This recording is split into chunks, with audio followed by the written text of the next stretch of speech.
కొడుకుని దండించే తల్లి ఇది ఇంతకుముందు కొన్ని సినిమాల్లో వచ్చింది.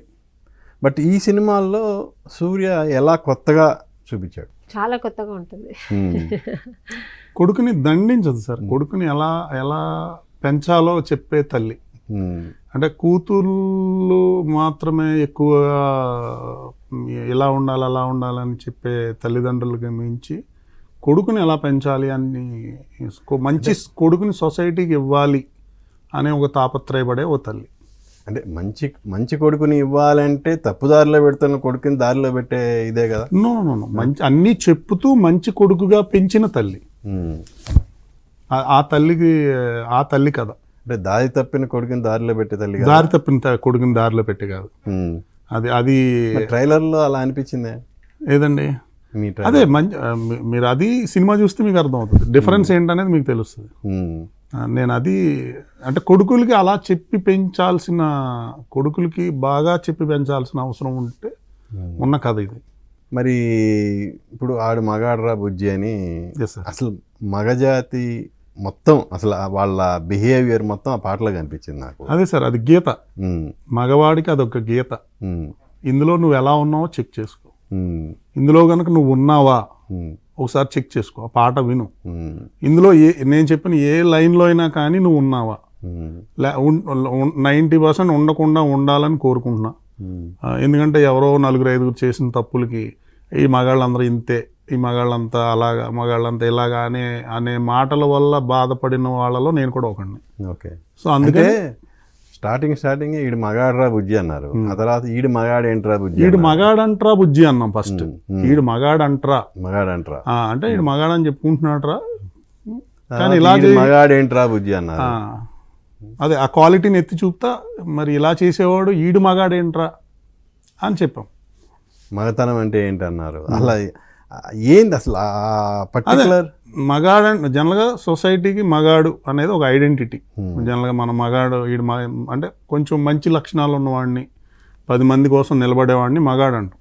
వాడు నిజమైన మగాడని అందరూ అనుకునేలాగా మన హీరోయిజం, మన హీరో క్యారెక్టర్స్ డిజైన్ చేయబడతాయి.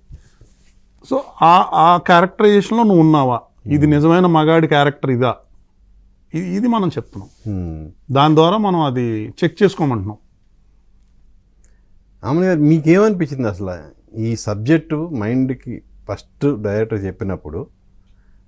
ఏంటి ఇలా సొసైటీలో ఇలా ఉంటుందా అంటే కొన్ని చూస్తున్నాం మన సంఘటనలు, మీ సినిమాలో జరిగిన సంఘటనలు కానీ, మనం ఇప్పుడు డైరెక్టర్ గారు చెప్పిన పాయింట్తో కొన్ని అక్కడక్కడ మనం చదువుతున్నాం, పేపర్లో చదువుతున్నాం, కళ్ళారు చూస్తున్నాం, కొన్ని సినిమాల్లో కూడా వచ్చినాయి. కానీ మీ మనసుకి బలంగా తాకిన అంశం ఏంటి అసలు? కొన్ని జరగట్లేదు, చాలా జరుగుతున్నాయి కదా అంతేనా మన సొసైటీలో. ఇప్పుడు నెలకు ఒకటి ఏదో ఒక సంఘటన జరుగుతూనే ఉంది, కానీ దానికి అది ఎందుకు జరుగుతుంది, ఏం జరుగుతుంది మనకు తెలియదు, అది ఎక్కడ తప్పులు జరుగుతున్నాయో తెలియదు. బట్ ఈ సినిమాలో ఏం చెప్తున్నారంటే అదే పేరెంట్స్ వల్ల తప్పు జరుగుతుందా, సొసైటీ వల్ల జరుగుతుందా, లేదు పిల్లలు ఆ పెరిగే విధానం వల్ల జరుగుతుందా, దీనికి పరిష్కారం ఏంటి అనేది ఈ సినిమాలో నాకు కనెక్ట్ అయింది. మన రియాలిటీ, మన రియల్ లైఫ్లో జరిగే అన్ని సంఘటనలకు. మీ సరౌండింగ్స్లో ఏమైనా అలాంటివి ఏమైనా చూసారా? సరౌండింగ్స్లో అంటే చూస్తే మా కళ్ళెదురుగానే జరుగుతున్నాయి సార్ అన్ని. మన సినిమా ఇండస్ట్రీలో ఉంది, బయట కూడా ఉంది, అన్ని ప్రొఫెషనల్స్లో ఉంది. ఈవెన్ చిన్నపిల్లల స్టూడెంట్స్ కూడా ఒక స్కూల్కి సేఫ్గా వెళ్ళి రాలేకపోతున్నారు కదా. వాళ్ళు వెళ్ళి వచ్చేదాకా పేరెంట్స్కి భయంగా ఉంటుంది, మా పిల్లలు సేఫ్గా ఇంటికి వచ్చేదాకా మా పిల్లలకి ఏం కాకూడదు, ఏం అవ్వకూడదనే ఉంటారు. ఆ స్థితికి వచ్చేసాము ఇప్పుడు మనం. ఓకే. సో దీనికి పరిష్కారం కూడా చూపించారా? ఎలా పరిష్కారం ఉంటే డైరెక్టర్ని అడగలేదు. మీ పాత్ర ద్వారానే కదా అది. అంటే ఆ రిజల్ట్ కోసం మేము ఎదురు చూస్తున్నాం సార్. అది మేము అంటే అది ఒక పరిష్కారం కింద నేను చెప్పను, కానీ ఇప్పుడు మన మైండ్ సెట్ మారినంత వరకు పరిష్కారం ఉండదు సార్. మనం ఎన్ని వ్యవస్థలను పెట్టినా, ఎన్ని పోలీసులను పెట్టినా, ఎంత కంట్రోల్ చేద్దాం అనుకున్నా, ఎంత అబ్జర్వేషన్ ఉన్నా, మన మైండ్ సెట్ మారాలి. మనం మానవ ధర్మాన్ని మనం పాటించినంతసేపు మనం ఎన్ని చదువుకున్నా ఎంత టెక్నాలజీకి వచ్చినా దానివల్ల ఏం అవసరం ఏం ఉపయోగం.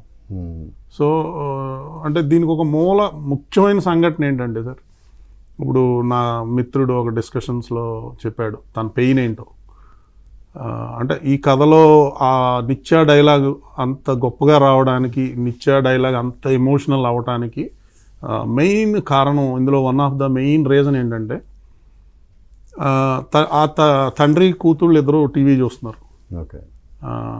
నా మిత్రుడు టీవీ చూసినప్పుడు టీవీలో ఒక న్యూస్ వచ్చింది, ఒక 7-8 ఏళ్ళ చిన్నపిల్లని ఎవరో అన్యాయం చేశారు, పాడు చేశారు. అది చూసిన ఆ పిల్ల నాన్న రేపంటే ఏంటి, రేపొద్దున నాకు కూడా ఇలా చేస్తారా అని అడిగినప్పుడు అతను, నేను మగాడిగా చచ్చిపోయినరా నా కూతురు నా వంక చూసినప్పుడు.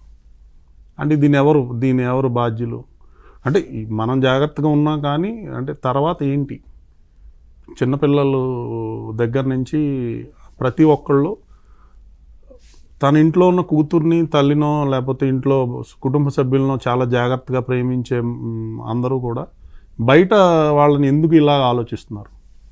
ఇప్పుడు ఇలా తప్పులు చేసే ప్రతి ఒక్కరికి కూడా సొంత ఫ్యామిలీ కూడా ఉంటుంది కదా. సో మరి ఎందుకు ఇలా బయట వాళ్ళ మీద ఎందుకు ఇలా ఆలోచనలు మారుతున్నాయి.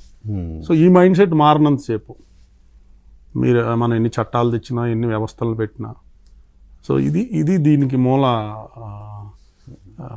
పాయింట్, ఇది కోర్ పాయింట్, ఇది ప్రతి ఒక్కళ్ళు ఆలోచించాల్సిన పాయింట్. నేను దీని గురించి మాట్లాడుతున్నాను ఈ సినిమా ద్వారా. ఓకే.